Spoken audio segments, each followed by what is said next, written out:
আজকে আবারও গ্রাম বাংলার ঐতিহ্যবাহী নকশি পিঠার নতুন একটা ডিজাইন নিয়ে আসলাম। এই পিঠাটা সবারই কিন্তু পরিচিত। এই পিঠাটি একবার তৈরি করে সারা বছরের জন্য কিন্তু সংরক্ষণও করা যায়। ঈদের ছুটির অবসর টাইমে আপনারা কিন্তু এরকম একটা পিঠা তৈরি করে রাখতে পারেন। আর যারা একেবারে চাউলের গুঁড়া দিয়ে পিঠা তৈরি করতে পারেন না, তারা চাইলে কিন্তু আজকে আমি যেভাবে তৈরি করতেছি সেভাবেই তৈরি করতে পারবেন। আমি কিন্তু আজকে 15 মিনিটের মতন কুসুম গরম পানি দিয়ে সিদ্ধ চাল ভিজিয়ে রাখছিলাম। তারপর আমি শিলপাটায় বেটে নিয়ে একটা ডো তৈরি করে নিয়েছি। 15 মিনিট কুসুম গরম পানি দিয়ে সিদ্ধ চাউল যদি ভিজিয়ে রাখা যায়, খুব তাড়াতাড়ি কিন্তু সফট এবং নরম হয়ে যায়। এর জন্য অনেক সহজ হয় পাটায় বেটে নিতে। এখন আমি এই ডোয়ের মধ্যে কিছুটা লবণ দিয়ে তারপরে একটু ভালো করে মেখে নিচ্ছি। তারপর পিঠাটা আপনাদেরকে তৈরি করে দেখিয়ে দিচ্ছি। আজকে আমি মাত্র একটি ফুড কালার অ্যাড করব। যদি আপনাদের কাছে ভালো লাগে তাহলে ফুড কালারটা দিবেন, যদি ভালো না লাগে তাহলে সেক্ষেত্রে স্কিপ করতে পারেন। আমি দুটোকে ভাগ করে নিলাম। এখন এখানে দিয়ে দিলাম অরেঞ্জ ফুড কালার। আর ফুড কালারটা দিয়ে খুব ভালো করে মেখে নিচ্ছি। কালারটা মিশানো হয়ে গেছে। এখন আমি একটা প্লাস্টিকের উপর একটা ডিজাইন এঁকে নিয়েছি। দুটা সিরিজ লাগবে, এই সিরিজ দিয়ে আজকে পিঠা তৈরি করব। আপনারা যদি এই ডিজাইনটি পছন্দ না করেন, আপনাদের ইচ্ছে মতন ডিজাইন তৈরি করে নিতে পারেন। আর আপনারা যদি সিরিজ দিয়ে পিঠাটা তৈরি করতে না চান, সেই ক্ষেত্রে কিন্তু পাইপিং পলিব্যাগ অথবা এমনিতেও পলিব্যাগের ভিতরে ডোটাকে ভরেও তৈরি করতে পারেন। পিঠাটা তৈরি করতে করতে বলে দিচ্ছি, যারা আমার চ্যানেলটিতে একেবারেই নতুন অথবা পেজটিতে একেবারেই নতুন, তারা চাইলে কিন্তু আমার পেজটিকে ফলো করে রাখতে পারেন। ভিডিওটি যদি শুরুর দিকে ভালো লেগে থাকে তাহলে একটি লাইক দিয়ে দিবেন।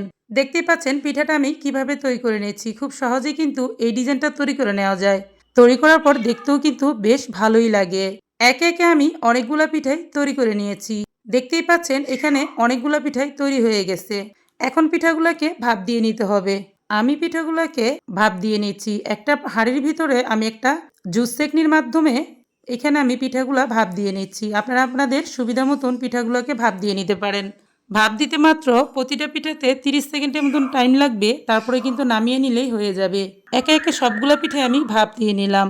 দেখতেই পাচ্ছেন পিঠাগুলো ভাপ দেওয়ার পর দেখতে আরও বেশি ভালো লাগছে। এই পিঠাগুলো আলতো হাতে টান দিলে খুব সুন্দরভাবে কিন্তু উঠে আসবে। একইভাবে আমি সবগুলো পিঠাই ছাড়িয়ে নিচ্ছি পলিব্যাগ থেকে। এখন পিঠাগুলো ছাড়িয়ে না হয়ে গেল, আমি এখন রোদ্রে শুকিয়ে নেব। ভালো মতন রোদ থাকলে একদিনের মতন রোদ্রেই কিন্তু এই পিঠাগুলো শুকিয়ে যাবে। পিঠাগুলো হালকা হওয়ার কারণে খুব দ্রুতই কিন্তু শুকিয়ে যাবে। পিঠাগুলো আমার শুকিয়ে নেওয়া হয়ে গেছে। এখন এই পিঠাগুলো আপনারা চাইলে সারা বছরের জন্য সংরক্ষণ করতে পারেন একটি এয়ারটাইট বক্সে রেখে। যখনই খেতে ইচ্ছে করবে তখনই কিন্তু বের করে হালকা একটু রোদ্রে দিয়ে তারপর তেলে ভেজে খেতে পারবেন। আর এই পিঠাগুলা তেলে ভেজে নিলে কিন্তু একদম ফুলকো ফুলকো হয়ে উঠবে। আমি আপনাদেরকে বোঝার সুবিধার্থে একটু কয়টা পিঠা ভেজে দেখিয়ে দিচ্ছি। পিঠাগুলা তেলে দেওয়ার সাথে সাথে কিন্তু ফুলে ডাবল হয়ে যাবে। এভাবে আমি কয়টা পিঠা আপনাদেরকে ভেজে দেখিয়ে দিচ্ছি।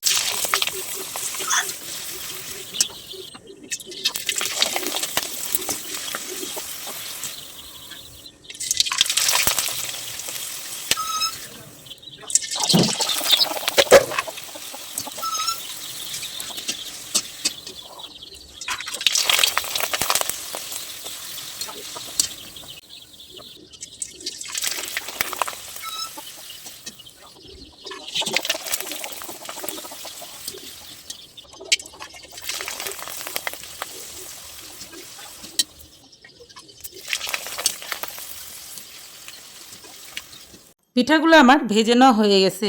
এখন এই পিঠাগুলা গরম গরমে কিন্তু এই পিঠার উপর আপনারা চিনি ছড়িয়ে দিয়ে খেতে পারেন, আবার চাইলে মিঠা শিরা করেও দিয়ে খেতে পারেন। আমি আগে থেকে কিছুটা মিঠা শিরা করে রেখেছিলাম, সেগুলোই ছিটিয়ে দিচ্ছি।